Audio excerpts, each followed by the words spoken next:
I, 42, male, married Maud, 39, female, 10 years ago.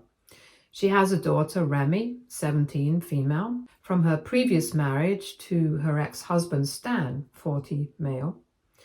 When Maud and I got married, I knew Remi was part of the package, and I was fully ready to step up.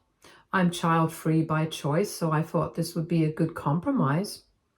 A family life without the pressure of having my own kids. Maud and Stan split when Remi was 3. From what I understand, it was not an ugly divorce, but they do not have much of a co-parenting relationship.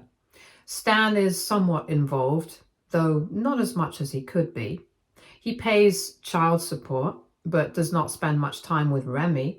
I stepped into the picture when she was 6. Maud and I met 3 years after her divorce at a friend's wedding. We started talking and quickly hit it off. By the end of the day, I asked her out and she said yes. We've been together ever since. At first, everything felt easy and natural, and we built a life together.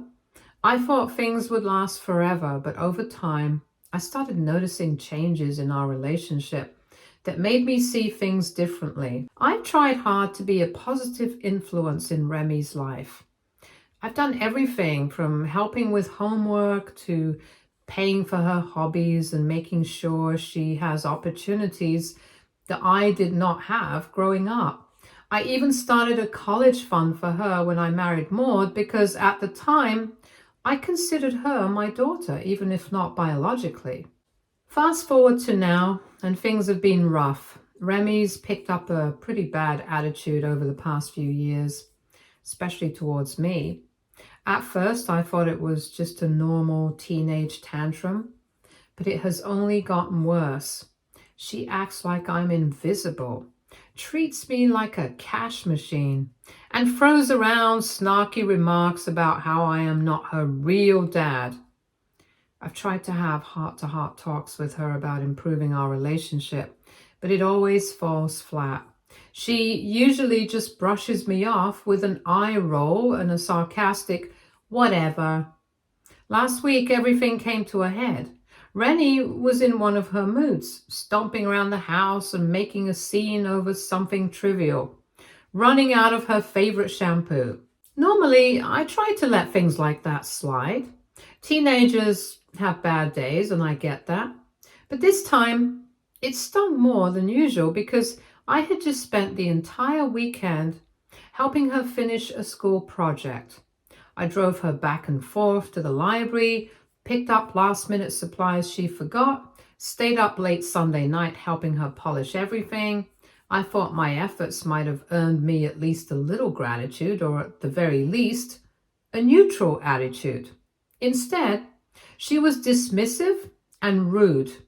She ignored me when I greeted her, left her stuff lying around despite being asked to put it away, and muttered complaints under her breath about how annoying other people's rules were. By the time she made that pointed remark, I could not ignore it anymore. I decided to say something.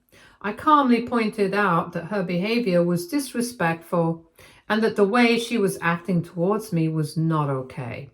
I brought up everything I had done for her recently, hoping to remind her that I was in her corner and did not deserve to be treated like this. Her reply shocked me.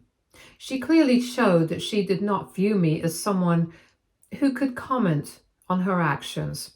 It was not just what she said, but how she said it, sharp and hurtful. It felt intentional, as if she wanted to remind me of my position in her life, or rather, my lack of one. I was taken aback. After all the time, effort, and money I had invested in helping her succeed, this was how she perceived me? Not as a parent or even part of the family, but as someone with no right to speak about her behavior. What hurt even more was what happened next. Maud had been nearby and clearly heard the entire exchange. I thought she might step in, back me up, or at least try to mediate. Instead, she sided with Remi. She essentially confirmed that I was not in a position to discipline her daughter and implied that I was overstepping by even trying. Her words hit me harder than anything Remi said. It was not just a moment of disagreement, it was a rejection of the role I thought I had in this family. That really hurt. It seemed like all the effort I put in over the years, covering trips, extracurriculars, tutoring, even her first car, did not matter at all. I have invested so much time, energy, and cash into this family. And now I am being told I have no say in my own house? All right then. If I'm just the one who pays the bills, I guess I'll start behaving like that. Here's where things got controversial. As I mentioned, I set up a college fund for Remi when Maud and I got married. This was entirely my money, separate from Maud's finances, and it was not something Stan contributed to either. I originally planned to cover a significant portion of Remi's tuition to give her a good start in life. But after that conversation, I started reevaluating things. If I am not family enough to have a say in Remi's attitude, then why should I be family enough to pay her college bill? So I decided to dissolve the college fund and redirect the money into my retirement account. It's not like I announced this to Remi and Maud immediately. I did not want to be petty, but Maud found out when she went to check the account balance for a school-related expense. She confronted me, furious, accusing me of holding money over their heads. She said I was sabotaging Remi's future out of spite and acting like a child. I told her that I was not sabotaging anything. I was just relocating my money for my own future since I clearly was not considered part of theirs. Maud argued that I was being unfair, especially since Remi is still just a teenager and does not fully understand the consequences of her actions. I countered that if she's old enough to disrespect me and remind me I am not her father, then she's old enough to live with the reality that I'm not obligated to support her like a father. Now, before anyone jumps to conclusions, I am not heartless. I did not leave Remi high and dry. I told Maud that if Remi truly wants to go to college, she can get a job, apply for scholarships, or have Stan step up for once. She has options. She's just not going to have a free ride from me anymore. This whole situation has caused a massive rift between Maud and me. She thinks I'm being vindictive, while I feel like I'm just setting boundaries. Some of Maud's family members are weighing in, saying I'm going too far. But from my perspective, I've been more than generous, and all I've gotten in return is resentment and disrespect. I did not marry Maud to be treated like a wallet. And if my contributions are not appreciated, then I will gladly step back and focus on myself. So AITA? For turning my stepdaughter's college fund into my retirement fund after my wife and her daughter made it clear that I am not really part of the family? Update 1. I have noticed a few comments pointing out the phrasing I used when I said I had invested money in Remi. I understand why it might sound wrong, like I was reducing her to a transaction or acting as if she owed me something. That is not what I meant at all. I did not spend all that time, effort, and money on her with the expectation of repayment. I did not want her to be indebted to me or feel obligated. I did it because I genuinely believed I was part of this family, and helping her succeed was just part of what a family member does. What hurts the most is not about the money. It's about realizing that they never saw me as part of the family in the first place. Maud's words about me not being her father were not just about discipline. They were a rejection of my place in their lives. For years, I had thought I was building something meaningful with both of them. I thought I was more than just the guy who paid for things, that I was a father figure and a husband whose contributions mattered. But when they treated me like an ATM, how else am I supposed to feel? If I'm only here to provide, then why can't I call it an investment? That is clearly how they've been looking at it. Moving on, a couple of days after the fight with Maud and Remi, I received a message from Stan, Remi's dad. We do not really talk often, so it was a bit unexpected to hear from him. His message was brief. He wanted to meet up and chat about Remi. I was not exactly sure what he meant. But I said yes. No matter what has happened, I still care about Remi, and I figured he might have something important to share that could help her out. When we met, he started off by acting overly friendly like we were old pals. He made a few jokes, tried to laugh about random things, and seemed like he was buttering me up. It was awkward and fake, and I was not buying it. After a few minutes of his forced friendliness, I told him to cut to the chase. That is when he dropped the act and told me outright that I needed to reconsider paying for Remi's college. According to him, my decision to move the college fund was selfish and ego-driven. He said I was punishing Remi for being a teenager and letting my pride get in the way of what was best for her. Hearing him say that was infuriating. For years, I have been the one stepping up for Remi financially. Stan has done the bare minimum as her father, yet here he was, accusing me of failing her. I calmly reminded him that he was Remi's father, not me. If anyone had a responsibility to pay for her college, it was him. He got all defensive right away, saying he could not pay for it. I was not buying that excuse, so I called him out. Stan has a solid job, and he could totally handle her education costs if he really wanted to. The truth is, he just does not want to spend the money. For years, he has been content to let me handle the bulk of the financial responsibilities, and now that I have stepped back, he's scrambling to push the burden back onto me. I let him know it was too late for that. I was not about to change my mind or backtrack on my choice. The college fund was spent, and it was no longer my issue. That's when Stan decided to up the bet. He started shouting, called me cold-hearted, and tried to make me look like the bad guy. I did not give him the reaction he wanted. I stayed calm, didn't engage with his dramatics, and walked away when it became clear the conversation was going nowhere. Since then, he's been messaging me constantly. His messages range from guilt-tripping to subtle threats to appeals to my sense of responsibility. One minute, he's accusing me of ruining Remi's future, and the next, he's trying to appeal to the fact that I have cared for her for years. It's exhausting, but I refuse to budge. Stan had every opportunity to step up for his daughter, and he still does. If he truly cares about her education, he will find a way to pay for it himself.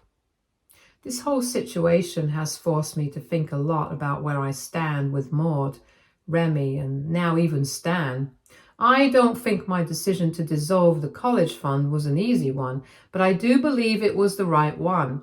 If Maud and Remi do not see me as a parental figure, then I cannot keep pretending to be one by footing the bill for her future. At this point, I feel like I've been tested from every angle. I have tried to do the right thing for years, even when it was not acknowledged or appreciated. But now I have reached my limit. I will not let people take advantage of me anymore, no matter how much they try to guilt me into it. It's sad because I do care about Remi and I want her to succeed. But I've realized that my involvement in her life has always been on their terms. They wanted my money and support, but they did not want to give me the respect or role that should have come with that. And now that I've drawn a line, everyone's upset, not because I'm wrong, but because it's inconvenient for them. I'm standing firm in my decision. If they want to see me as an ATM, then they will have to accept that I decide when the withdrawals stop. Update 2. Recently, the situation with my wife Maud and her daughter Remi took a turn I was not expecting. After all the back and forth about Remi's college fund, she made the decision not to go to college at all. Maud wasted no time in blaming me for it. She insists that my decision to dissolve the college fund discouraged Remi. and made her feel unsupported. While I regret that Remi feels that way, I cannot wrap my head around how this entire burden is falling on me when her biological father, Stan, should have been stepping up all along. Stan has been conspicuously absent in all the real practical parts of raising a child, especially when it comes to finances. He has a great job. He can more than afford to pay for her college. Yet the moment my contributions stopped, everyone started acting as if Remi's future was solely my responsibility. I could not ignore the unfairness anymore, so I brought this up to Maud. I asked her why Stan was not paying for Remi's college. Shouldn't he, as her father, be taking responsibility for this instead of relying on me? Rather than acknowledging the point, Maud deflected. She kept saying I was the one who let Remi down and that my decision to redirect the college fund was selfish and spiteful. It felt like no matter what I said, she refused to consider any accountability for herself or Stan. The conversation became frustrating, with her going in circles and dodging the question. And then, during one of these heated exchanges, she let something slip that stopped me cold. In her frustration, Maud said she believed it was my job to pay for Remi's college because she married me for financial security. At first, I was not sure I heard her right. It felt like the kind of thing you would expect someone to exaggerate in an argument, not actually admit to, but there it was, plain as day. I paused and asked her what she meant by that. She stammered, tried to walk it back, and could not come up with a coherent explanation. That moment changed everything for me. For years, I believed I was building a real family with Maud and Remi. I treated Remi like my own daughter and supported her in every way I could, and genuinely wanted to see her succeed. I thought Maud and I were partners in this, but to hear her reduce our relationship to a financial arrangement, to hear her say outright that she saw me as a means to an end, was a betrayal I did not see coming. The realization hit hard. Deep down, I always had a feeling that my money played a huge role in why Maud liked having me around. I tried to tell myself it was just one part of our relationship, but now, hearing her say it outright, it felt like all my worst worries were coming true. It was not about love or respect or creating a future together. I was just the guy who helped her out financially, and that is what she cared about the most. After taking a moment to gather my thoughts, I told Maud that I could not do this anymore. If she truly saw me as nothing more than a source of financial security, then I refused to play that role. I told her I would not be their ATM anymore and that they needed to move out as soon as they could. I did not want to escalate things unnecessarily, but I also could not let this continue. Since then, the reactions have been a mixed bag. Some of my friends have really stepped up to support me. They have highlighted that Maud's confession says a lot about how she has always seen me. They have reminded me that I have done so much for Remi, especially with Stan not being around, and that I totally have the right to walk away from a situation where I'm being used.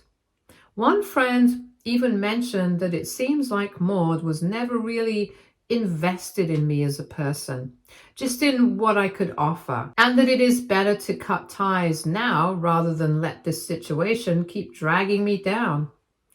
On the other hand, some of my family members think I'm overreacting. They have suggested that maybe Maud didn't think about what she said or that it came out wrong in the heat of the moment. They think I should give her the benefit of the doubt and try to work through things instead of asking them to leave. While I understand their perspective, it is hard to ignore how clear Maud was when she said it.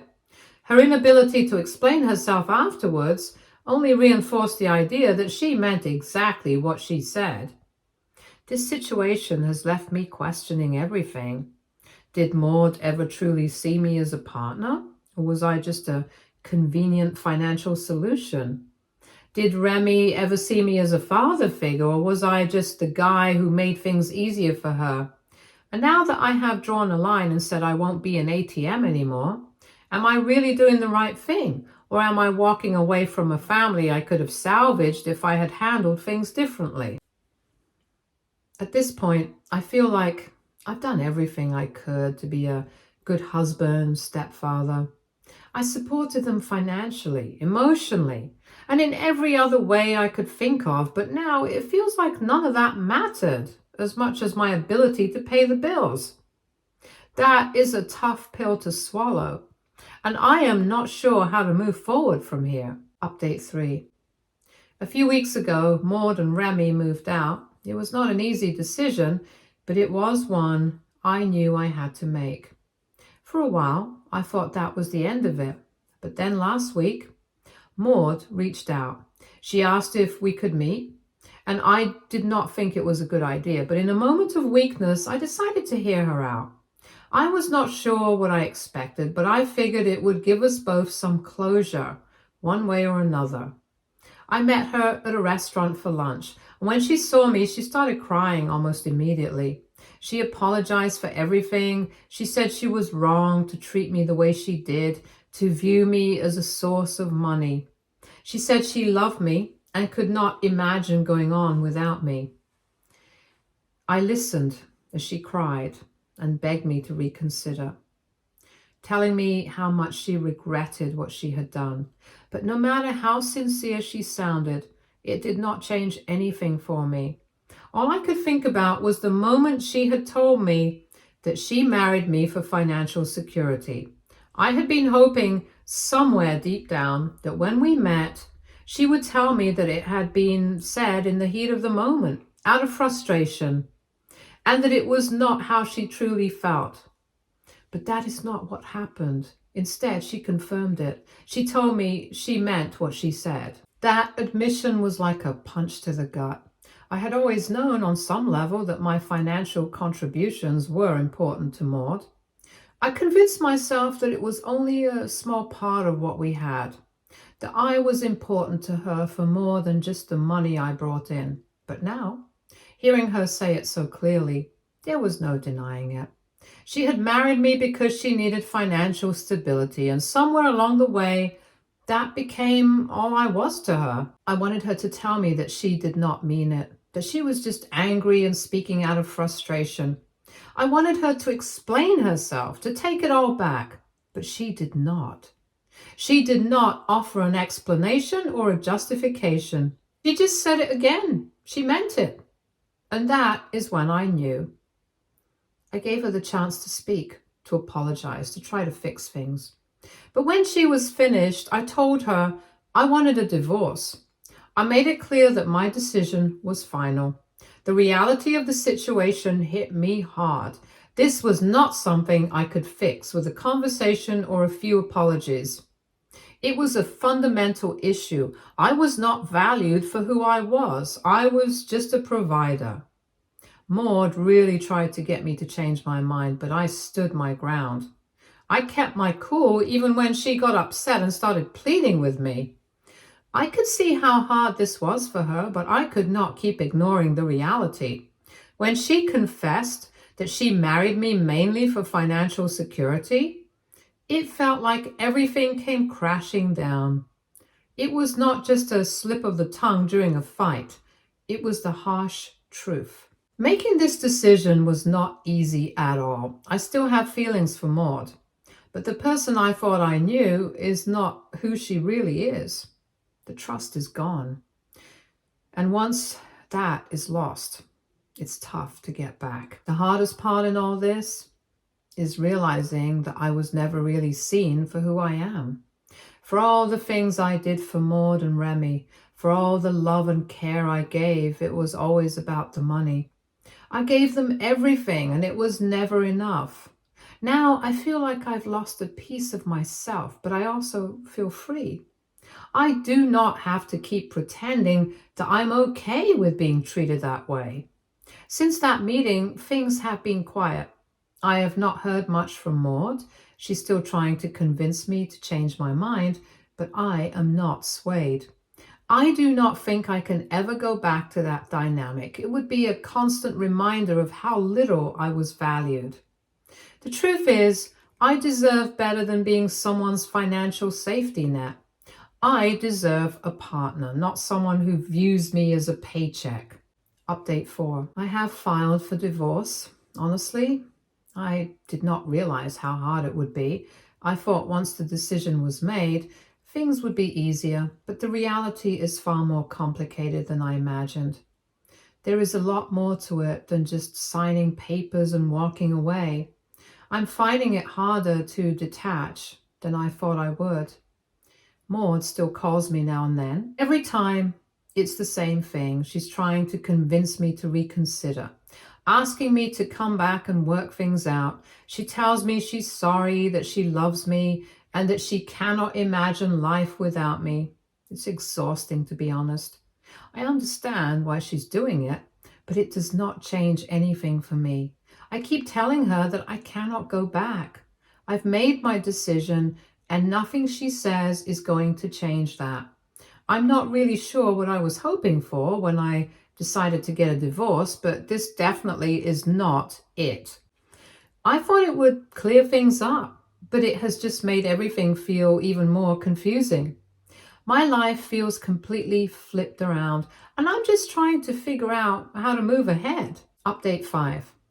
I just wanted to take a moment to thank everyone who reached out and checked up on me. I really appreciate all the support. It has been a huge help in this tough time. I have received messages from friends, family, and even a few people who have been through similar situations. The divorce is finally done. I'm not going to lie, it feels like a weight has been lifted, even though there is still a lot of emotions I'm working through. I didn't expect the aftermath to be this hard, but I also did not expect to feel this sense of relief. Thankfully, the process was not as drawn out as I thought it might be. We did not have to go to court, which was a relief. The whole thing was straightforward because we had a very solid prenup in place. And to be honest, I'm glad we did. It made things so much easier when it came to dividing assets and making sure everything was handled quickly and fairly.